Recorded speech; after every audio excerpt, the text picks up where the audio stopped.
if you take a look around at any mountain bike event you go to, be it cross country, downhill or enduro, you're probably going to see about 90% of the field are riding clipless pedals, and there is a blooming good reason for this. XC riders, well, they're going to get really good power transfer and a direct drive through the pedals when they're sprinting going uphill and things like that. When it gets rough and rowdy, the downhillers, the enduro riders and racers are going to be able to control the bike and keep it sort of under wraps a little bit more. So today I thought, what better thing to do than make a video on how to ride pedals that are clipless like an absolute boss. First up then, you're going to need to choose your type of pedal. There are different types of pedal for the different disciplines out there, which we're going to dive into. And at the channel here, we're obviously sponsored by old Crank Brothers, so I'm going to use them as a great example of the different variants that are out there. Look for a pedal with little or no cage around the mechanism. Lightweight is the name of the game here, so a minimalist pedal, which is essentially just the middle mechanism on its own on the axle, is perfect. The pedaling platform comes from the shoe, but we'll get to that in a second. For most other riding, a pedal with a cage or a platform around the cleat mechanism is more suitable.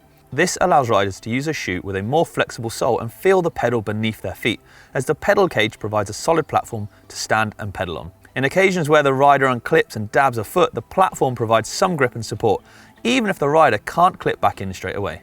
As mentioned earlier, the pedal and shoe work in tandem in a clipless system.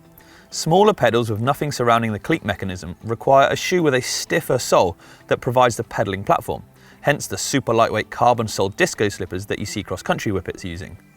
Pedals with a larger platform pair best with a more skate-style shoe, with a more flexible sole and grippy rubber used to grip the platform of the pedal in addition to clipping in. You've bought your shoes then and you've got your pedals, you're almost ready to go. Now it's time for cleat placement. So that's the metal bit that clips to the pedal and where you position it on the bottom of the shoe. Now all clippy shoes will have almost 2 rails down them here. So 2 grooves that you can see that it's going to screw to. There'll be 4 bolt holes on a plate that's on the inside of the sole. The 2 slots will allow you to move the cleat backwards and forwards on the ball of your foot. Whilst built into the cleat, you can see there's a gap on either side so you can slide it from left to right. Where do you position the cleat on the bottom of the shoe then? Well, every rider is different, so it depends upon your personal preference, and trial and error is key here, moving it around. But a few rules of thumb: if you want absolute pedaling efficiency, running the cleat slightly further forward towards the top of the shoe, towards your toes if you like, will give you that strong platform, that really strong ability to push through the pedal. However, if you do want sort of a more downhill orientated foot position where you're going to be dropping your heels and a bit more aggressive, you don't want your foot feeling like you're putting a lot of pressure on your calves, basically, running the cleat slightly further back in the grooves is where you want it. It's a 4mm Allen key to adjust them. What I would suggest is take a tool with you, get out on the trail, try it in a certain position, have a little bit of a play, move it to another position. You know, you've got backwards, forwards, left, right, ever so slightly, and even the angle, which is why there's 2 grooves. Just have a play and you'll find that perfect position in no time.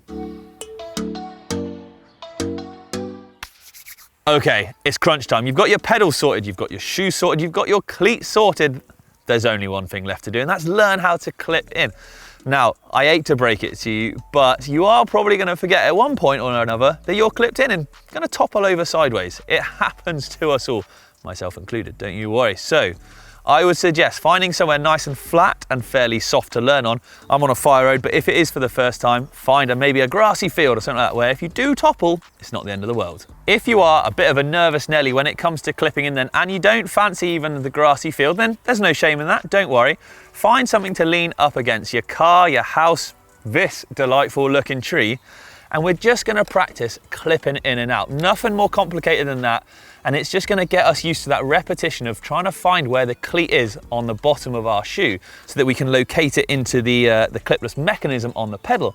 And therefore, just get used to, just pressing it in there, the force it takes, the angle it takes, and just what it feels like.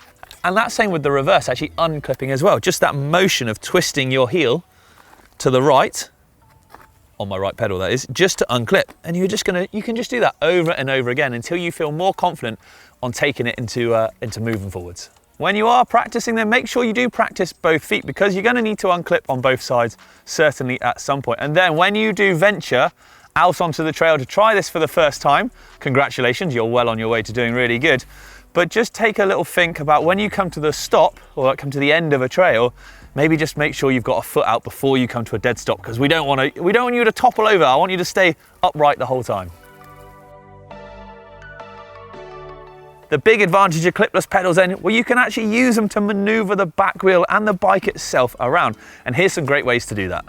Unweighting the bike over rough sections is a great way of maintaining speed and reducing the chance of washing out on slippery roots or rocks like we have today. To unweight the bike over these sections, preload the suspension just before and pull up with your hands and feet to skim over the top of the rough or slippery ground. Clipless pedals also make it really easy to change line out of a corner really quickly.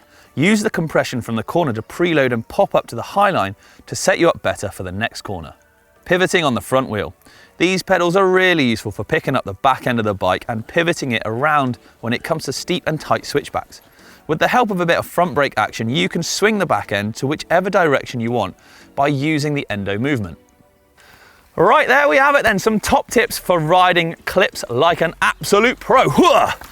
But do you know what? Do you ride clips? Have you been riding clips for ages? Are you new to clips? As always, I like to hear from you guys and girls. So let us know in the comments down below. It's always interesting to have a little read. But as always, for me, for now, I am out of here. So happy riding, everyone, and I'll catch you later.